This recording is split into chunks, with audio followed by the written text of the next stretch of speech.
الله الرحمن الرحيم. الحمد لله رب العالمين، الصلاة والسلام على أشرف الأنبياء والمرسلين نبينا محمد وعلى آله وأصحابه أجمعين. أما بعد، فالسلام عليكم ورحمة الله وبركاته. قال الشيخ العلامة صالح الفوزان حفظه الله تعالى ورعاه: أيها المسلمون تأملوا حالكم وما بسط عليكم من الدنيا. إن أنت مسلموች ሆይ ይላሉ ታላቁ ዓሊም ሸህ ፈውዛን። أيها المسلمون እናንተ ሙስሊሞች ሆይ ተአመሉ حالكم ሁኔታችሁ ጸባያችሁ ያላችሁበትን የሆነ ሁኔታ ተመልከቱ፣ አጢኑ። وما بسط عليكم من الدنيا ከዱንያም አላህ Subhanahu Wa Ta'ala ለእናንተ የዘረጋው የሆነ አላህ Subhanahu Wa Ta'ala የሰጣችሁ የሆነ ኒዕማ ጸጋ አስተንትኑ፣ ያንን አጢኑ፣ ተመልከቱ። كم تأكلون من أصناف الطعام በቀኑ ስንት አይነት የምግብ አይነት ነው የምትመገቡት? كم يعرض عليكم من أنواع الفواكه በቀኑ ስንት አይነት የፍራፍሬ አይነት ነው የምትመገቡት የሚመጣላችሁ የሚቀርብላችሁ? كم تلبسون من فاخر ثياب አላህ የሰጣችሁ የለገሳችሁ ስንት አይነት የሚገራርሙ የሚያማምሩ ልብሶች አሏችሁ? كم تركبون من السيارات الفخمة አላህ Subhanahu Wa Ta'ala የወፈቃችሁ ስንት መኪኖች አሏችሁ? የሚያማምሩ መኪኖች አላህ አገራላችሁ። ماذا تسكنون من القصور እንዲሁም መኖሪያ ቤትስ ምን አይነት ቤት ነው የምትኖሩት? አላህ የሰጣችሁ ጸጋ ኒዕማ ተመልከቱ እስቲ። ماذا ترقدون عليه من الفروش الوثيرة የሚያማምሩ የሆኑ የለሰለሱ የሆኑ ማረፊያ እንዲሁም ፍራሽ መተኛ አላችሁ። እስቲ ተመልከቱ ይህ አላህ የሰጣችሁ ኒዕማና ጸጋ።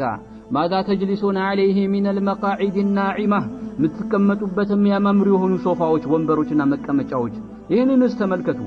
ماذا ترصدون من الأموال الضخمة እንዲሁም በተቃራኒ አላህ Subhanahu Wa Ta'ala በሌላ በኩል ገንዘብ እንዲሁም ኒዕማ ጸጋ አላህ ብዙ ሰጥቷችኋል። ይህ ሁሉ አላህ ለፈተና ነው። ይህ ሁሉ ሰጥቷችኋል። ታዲያ ምን ያደረጋችሁ ነው? የዚህ ጸጋ ለአላህ Subhanahu Wa Ta'ala ተገቢ የሆነ ምስጋና ያቀረባችሁ ነው ወይ? አላህ Subhanahu Wa Ta'ala በተገቢው መልኩ ያመለካችሁ የተገዛችሁ ነው ወይ? ከዚያ ሸህ ፈውዛን ምን አሉ? ثم انظروا ماذا تقدمون للآخرة ይህ ከሆነ እስቲ ተመልከቱ ماذا تقدمون للآخرة ለአኺራ ቤታችሁ ምን ያስቀደማችሁ እንደሆነ። አላህ ሁሉ ጸጋ ሰጥቷችኋል። የሁሉ ኒዕማ፣ ጤና፣ አፍያ እነዚህ ከላይ የተወሱ ነገራቶች ሁሉ አላህ ሰጥቷል። ሳትበላቱልም ሳትጠጣቱልም አላህ Subhanahu Wa Ta'ala ማደሪያ ሰጥቷል፣ መተኛ ሰጥቷል፣ ራቆት አትሄድም አልብሶሃል። የሁሉ ጸጋ ሰጥቷል። ታዲያ ለአኺራ ቤት ምን ያስቀደምክ ነው? ከላይ የተወሱ ኒዕማዎች፣ ጸጋዎች አንድ ሰው ቤቱ ዘግቶ እንደማያገኛቸው ያውቃል። እቺ የዱንያ ህይወት አጭሯ ህይወት ማለት ነው። የግድ ለዚህ ሀገር መስራት እንዳለበት ያምናል። ይለፋል፣ ይወጣል፣ ይወርዳል፣ ይከስባል፣ ይሸጣል፣ ይነግዳል፣ ይሰጣል፣ ይቀበላል ለዱንያ ማለት ነው። ምክንያቱም ካልሰራ ይህን ነገር እንደማያገኝ ያውቀዋል። ታዲያ እንዲህ ከሆነ ለአጭሩ ህይወት ለዚህች ጥላሃት ለምትሄዳ ዱንያ እንዲህ ከለፋህላት፣ እንዲህ ከወጣህ፣ እንዲህ ከወረድክ፣ እንዲህ ከተጨነክላት ለዘላለም ቤትህስ ምን አዘጋጅተሃል? ምን አዘጋጅተሃል? ምን አለ? ቁርአን አለህ በቀን ሁሌ የምትቀራው የጠዋት የማታ እንዲሁም ደግሞ በየትኛውም ሰዓት የምትዘክረው ዚክር አለ። ወንጀል አሳስቦ ከጌታህ ጋር የምትታሳሰብበት የራስ የሆነ ሰዓት አለ። ሌሊት ተነስተህ ከጌታህ ጋር ሙናጃት ታደርጋለህ። ሶላት 5 ወቅት ሰላት ሳያልፍህ በትክክል በመስጂድ ወቅቱ ጠብቀህ ትሰግዳለህ። ቀብሊያ፣ ሱና፣ ባዕድያ እንዳለ ትሰግዳለህ። ምንድነው ያለህ ከመልካም ስራ ከሰደቃ ከመልካም ነገር ምን አለህ ነገር ለዛ ቤትህ የሚሆንህ? ምን አስቀድመሃል? ለዱንያ ሁሉ ተለፋለህ። ለአኺራ ቤትህስ ምን አክል የለፋህ ነው? ዱንያ እንደሚያስጨንቅህ ለዱንያ ቤትህ ይሄን አክል እንደምትሆነው ለአኺራ ቤትህስ ምን እየሆንክ ነው? ምን እያስቀደምክ ነው? ወይስ ማዕሲያ ወንጀል ተቅሲር ላይ ነህ?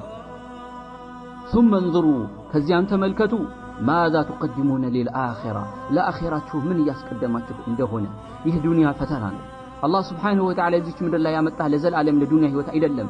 ትኖራለህ፣ ጊዜ ሲያልቅ ጥለህ ትሄዳለህ። ያስከውን ሁሉ ትበትናለህ። ለኔ ነው ያልከው ሁሉ ጥለኸው ትሄዳለህ። ምንም ይዘህ የምትሄደው ነገር የለም። ሀብትህ ካንተ ጋር አይቀበርም።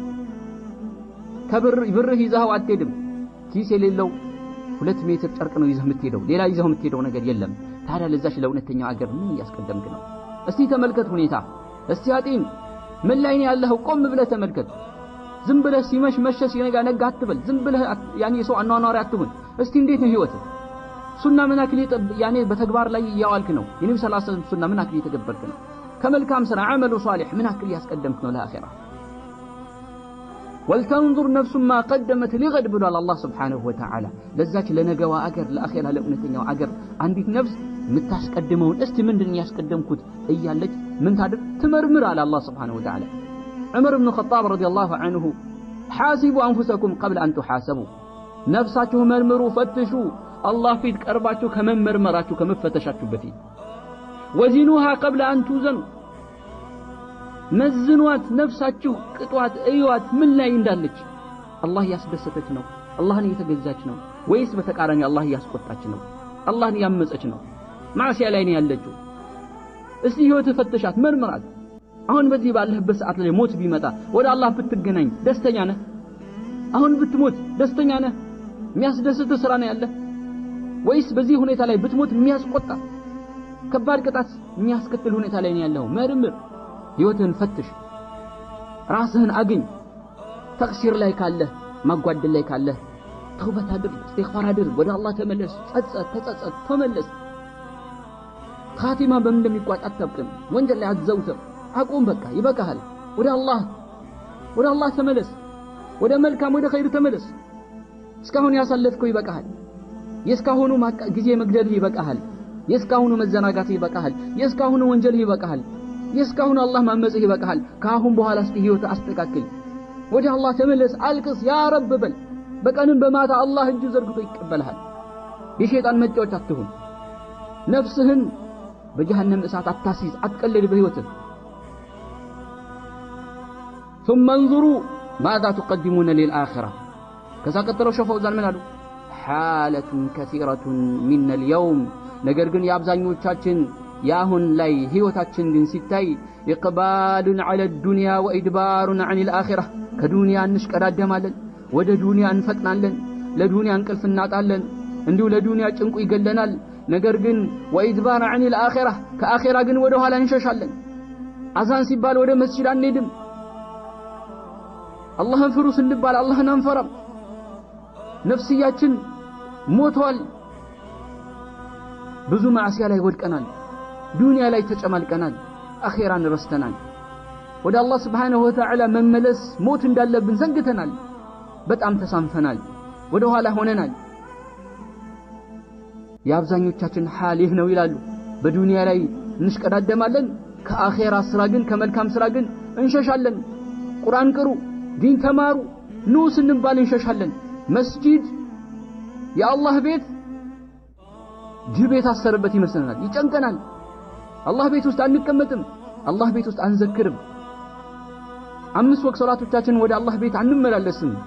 ነገር ግን በተቃራኒው ለፊልም፣ ለድራማ፣ ለሙዚቃ፣ ለተለያዩ ለሙሰልሰላቶች፣ ለተለያዩ ነገራቶች ከአኺራ ለሚያዘናጉ ነገራቶች ግን ቅድሚያ እንገኛለን። ለኳስ ሲሆን ለተለያዩ ለወሬዎች ሲሆን አንደኛ ቀዳሚ ነን፣ እንሽቀዳደማለን፣ እዛ ላይ እንገኛለን። ከአኺራ ስራ ግን የለንም።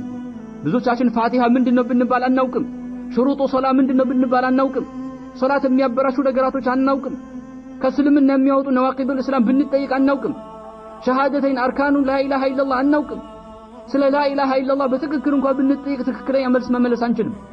አንድ ካፊር እንኳን አስልሙኝ ብሎ ቢመጣ በትክክል ማስለም አንችልም። ብዙዎቻችን ሐላችን ይህ ነው። ምናልባት ከፊሎቻችን ልንሰግድ እንችላለን፣ ግን ጎንበስ ቀና ምን አይነት ሶላት እንደሆነ እንኳን ማይታወቅ ማለት ነው። ስንት የሚያበላሽ ነገር ሶላትን የሚያበላሽ ነገር እየፈጸምን ማለት ነው። አንማርም፣ ቁጣ አንልም፣ አንጠይቅም፣ አንቀራም። ይህ ነው የአብዛኞቻችን ሁኔታ ያለው። ላ ነዕተቢሩ ቢመን ሰበቀና ይላል። ባለፉን ሰዎች አንገሰጽም። ስንቶች አልፈዋል ከኛ በፊት። የታሉ እነዛ ታላላቆቻችን፣ አባቶቻችን፣ እናቶቻችን? ስንቱን ቀብረናል፣ ስንቱ ሸኝተናል፣ ስንቱ ላይ አልቅሰናል። ያ ሁሉ የሀብት ባለቤት፣ የክብር ባለቤት፣ ባለስልጣኑ፣ ጎረቤቶቻችን፣ ዘመድ ወንድም እህቶቻችን ስንቱ ቀብረናል፣ ስንቱ ሸኝተናል። ነገኛ ተራስ መሆኑን አስተውለናል። ዛሬ ሰዎች በቃሬዛ ተሸክመን ቀብር እንደወሰድናቸው ነገኛም ያ ቃሬዛ ላይ እንደምናርፍ አስተውሰናል። ሸኝተናቸው ቻው ብለናቸው እንደመጣ ነገ እኛንም እንደዚሁ ሸኝተውን እንደሚሄዱ ረስተናል። የቀብር ጨለማ ምን እንደሆነ አስተውሰናል። ቀብር ውስጥ ጥያቄ ያለብን፣ ሲራጥ አለ፣ ጀሃነም አለ፣ ሂሳብ አለ። ያ ሁሉ ፊት ለፊት ይጠብቀናል። የሁሉ ነገር ከፊት ለፊት ይጠብቀናል። ምን አዘጋጅተናል ለዛ ቀን? ምን አለን መልካም ስራ? ይህንን ፈርተን አላህን ፈርተንስ ምን አክል ከወንጀል ራሳችንን እናንቀባለን? ወደ አላህስ ምን አክል እንመለሳለን? የታለን ሁኔታችን? እስቲ እንየው ምን ላይ ነው ያለነው? አላሁ ሙስተዓን። ላ ነዕተቢሩ ቢመን ቀብለና ከኛ በፊት ባሉ እነዛ በሄዱ ሰዎች አንገሰጽም። ያ ሁሉ የሞተው ህዝብ ብናየው ቀብር እስቲ ሄደህ ተመልከት። ስንቱ እንደገባ ስንቱ እንደተቀበረ። ያ ሁሉ ዱንያ ጠግቦ እንዳይመስልህ፣ እንዳንተው መኖር እየፈለገ እንዳንተም ሀብት ያማረው እንዳንተ ዱንያ እየወደደው ዱንያ ላይ መኖር እየፈለገ ነው ሄደው። ማንም በቃኝ ጨረስኩም ብሎ ሄደ ማንም የለም። እንዳንተው ህልም ነበራቸው፣ እንዳንተው ዓላማ ነበራቸው፣ እንዳንተው የሞቀ ቤተሰብ ነበራቸው፣ እንዳንተው ሀብት ንብረት ነበራቸው። ይነግዱ ነበር፣ ይሸጡ ነበር፣ ይለውጡ ነበር። እንዳንተም ዘመድ ነበራቸው፣ እንዳንተ መደሰት ይፈልጉ ነበር። ብዙ ያለሙት ነገር ነበር። ነገር ግን ጊዜያቸው ደርሶ ሄዱ። ነገ አንተም ትከተላለህ፣ ተከታይ ነህ፣ አትቀርም አንተ ዱንያ ላይ ዘላለም። ነገር ግን ተሰናክተናል፣ ብዙዎቻችን ተሰናክተናል በጣም። ላ ነዕተቢሩ ቢመን ቀብለና ላ ነንظሩ ኢላ መን ሐውለና ዙሪያችን ወዳሉ ነገራቶች አንመለከትም። ስንት ነገር እየተከሰተ ነው። አላህ እያስጠነቀቀን ነው ወደ አላህ እንድንመለስ። አንዴ በበሽታ በኮሮና፣ አንዴ በጦርነት፣ አንዴ በችግር፣ አንዴ በስቃይ፣ አንዴ በድርቅ አላህ እንድንመለስ ያመጣብናል። በእጃችን በሰራነው ወንጀል እንድንመለስ ለዓለሁም የርጂዑን ይመለሱ ዘንድ ነው ብሎ አላህ ሱብሓነሁ ወተዓላ። ነገር ግን ትዝ አይለንም። ስንቱ እያየን ነው በዓለም ላይ በአሁን ሰዓት ላይ ዙሪያችን ምን እየተካሄደ ነው? ምን እየሆነ ነው? ሰው ወዴት እየሄደ ነው? ወደ እንስሳነት እየተቀየረ ነው። ወደ እንስሳነት እየዞረ ነው። ማንነቱን ረስቷል። የተፈጠረበት ዓላማ ዘንግቷል። ዱንያ አታሎታል። ዘላለም አገር መስሎታል። ብዙ የሙስሊም ወንድም ሙስሊም የሚባሉ ወንድም እህቶች ደግሞ ይህንን መንገድ ይሄዱ ነው ያሉት። ስለዚህ ዙሪያችን ላ ነተአተሩ ቢመውዒዛ በተግሳጽ አንገሰጽም። ላ ነንተፊዑ ቢዚክራ ስንመከር አንመከርም። ስንት ዳዕዋ እንሰማለን፣ ስንት ጥሪ ይደረጋል፣ ስንት የምናውቀው ነገር ስንት ነገር አለ። ነገር ግን አንገሰጽም፣ አንጠቀምበትም። በቀኝ ጆሮ እንሰማለን፣ በግራ እናፈሰዋለን። ያዋቂ አጥፊ ሆነናል። ልባችን እያወቀ ውስጣችን እየተረዳ አላህ እናምጻለን፣ ወንጀል ላይ እንዘፈቃለን። በምን ሰማው አንገሰጽም። የተማርነው ተግባር ላይ አናደርግም። ብዙ ሰው ብትጠይቀው ይሄ ነገር እኮ አይቻልም ብትለው አውቃለሁ ይላል። አውቃለሁ። ታዲያ ካወቀው ለምን አትተገብረው? ዕውቀት እኮ የወረደው ዕውቀት እኮ እንድንማር የተደፈደገበት ዋናው ዓላማ ተግባር ነው። ዕውቀት ያለ ተግባር ፍሬ እንደሌለው ዛፍ ነው። ብዙዎቻችን እንዲህ ነው። መሐበራ ዑለማዎች መሻይኾች ይመክራሉ፣ ይገስጻሉ፣ ተው ይላሉ፣ ተመለሱ ይላሉ። ሰምተን ባልሰማ፣ አይተን ባላየ፣ ተገንዝበን ባልተገነዘበ እንዳላየ ጋፊል ዝንጉ ሆነ። ዝንጉ ሞተናል። ልባችን ሞቷል። መጥፎ ሲያይ አያወግዝም፣ መልካም ሲያይ አይሽቀዳደምም። ወደ ኋላ ሆነናል። فإنا لله وإنا إليه راجعون ونسأل الله أن يمن علينا بالتوبة ويوقظ قلوبنا في الغفلة إنه سميع مجيب إلى الله سبحانه وتعالى بسمانه من تتم يرجن وصلى الله على نبينا محمد وعلى آله وأصحابه أجمعين.